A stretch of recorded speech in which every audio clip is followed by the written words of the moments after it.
লেবাননে সংঘর্ষ বাড়ছে, বাস্তুচ্যুত লাখো মানুষ, বিপদে বাংলাদেশি শ্রমিক। গত ৩ মার্চ ইরান সমর্থিত শিয়া সংগঠন হিজবুল্লাহ ইসরায়েলের হাইফা শহরে রকেট ও ড্রোন হামলা চালায়।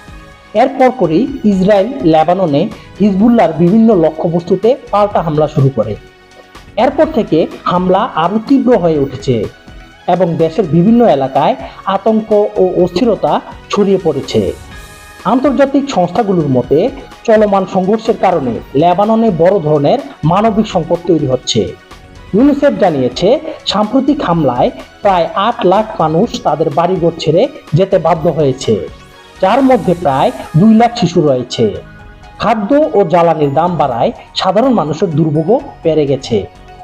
এদিকে লেবাননে কর্মরত প্রায় ১ লাখ বাংলাদেশি অভিবাসী শ্রমিকদের মধ্যে ইতিমধ্যেই প্রায় ৫,০০০ জন বাস্তুচ্যুত ও বেকার হয়ে পড়েছেন বলে জানিয়েছে প্রবাসী শ্রমিকদের সংগঠন।